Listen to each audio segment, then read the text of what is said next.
This channel does not promote any violent, harmful, or illegal activities. All content provided by this channel is meant for an educational purpose only. Ration দুর্নীতি মামলায় এবার তৃতীয় supplementary chargesheet পেশ করছে ED. Chargesheet পেশ হতে চলেছে আনিসুর রহমান ওরফে বিদেশ এবং মুকুলের বিরুদ্ধে এই মুহূর্তের বড় খবর। কথা বলবো সুজয়, আমাদের প্রতিনিধি আমাদের সঙ্গে রয়েছেন। সুজয়, কি আপডেট? দেখো, এই তৃতীয় সাপ্লিমেন্টারি চার্জশিট ইডির তরফ থেকে পেশ করা হতে চলেছে এবং সম্ভবত আজকেই বিশেষ ইডি আদালতে সেই চার্জশিট পেশ করা হবে, তেমনটাই ইডি সূত্রে খবর। এবং এই চার্জশিটে অভিযুক্ত হিসেবে নাম থাকবে fair and bright night and day cream. ত্বক থাকবে ব্রাইট সারাদিন, পলিউশন ফ্রি, ঠিক যেন রাতের ফোঁটা সাদা ফুল। সারাদিন হ্যাপি ব্রাইট স্কিন। হাড়োয়া থেকে গ্রেফতার হওয়া মুকুল এবং বিদেশ অর্থাৎ দুই ভাই, যাদের নাম রেশন দুর্নীতিতে জড়িয়েছিল এবং তাদের কাছে তাদের মেন্টর হিসেবে ছিলেন জ্যোতিপ্রিয় মল্লিক, অর্থাৎ তাদের এই দুর্নীতির কারবার সমস্তটা সেটাকে বড় করতে সাহায্য করেছেন জ্যোতিপ্রিয় মল্লিক, তেমনটা চার্জশিটে উল্লেখ করতে চলেছে ইডি।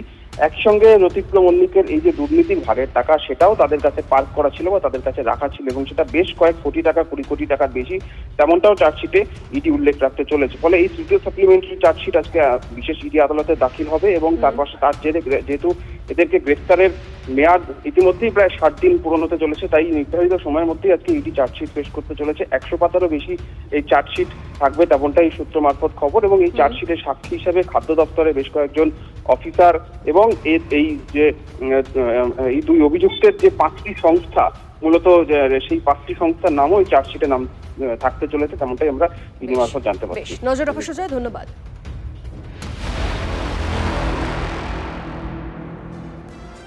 এবার স্বাগতত্ব মেডিকেল কলেজ, সেখানেও নজর রাখতেই হচ্ছে, কারণ সেখানে 2 মহিলা ইন্টার্ন, 1 মহিলা পিজিটিকে নিগ্রহের প্রতিবাদ।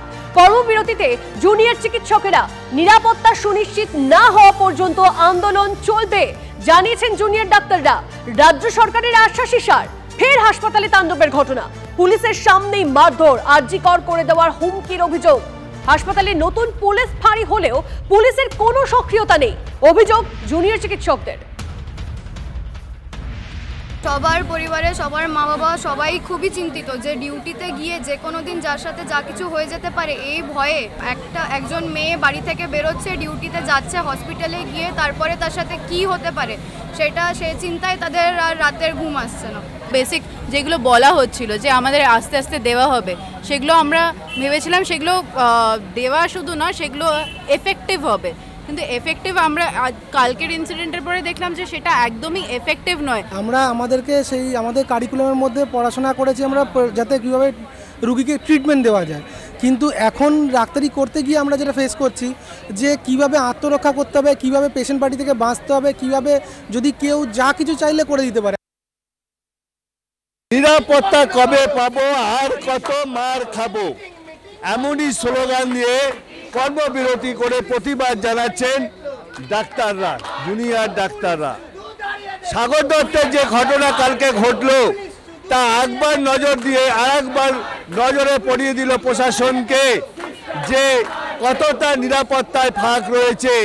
কি করে 4 তলায় রুগীর পরিবাররা উঠে গেল, ডাক্তারদের মারধর করলো, মহিলা ডাক্তারদের টেনে হিচড়ে তাদেরকে মারধর, নার্সদের মারধর, আতঙ্কিত ডাক্তাররা। সুপ্রিম কোর্ট বারে রাজ্য সরকারকে বলেছিল যে নিরাপত্তা বিল্ড আপ করতে, সেই নিরাপত্তার কি নজির দেখাতে পারলো সাগর দত্ত হসপিটালে?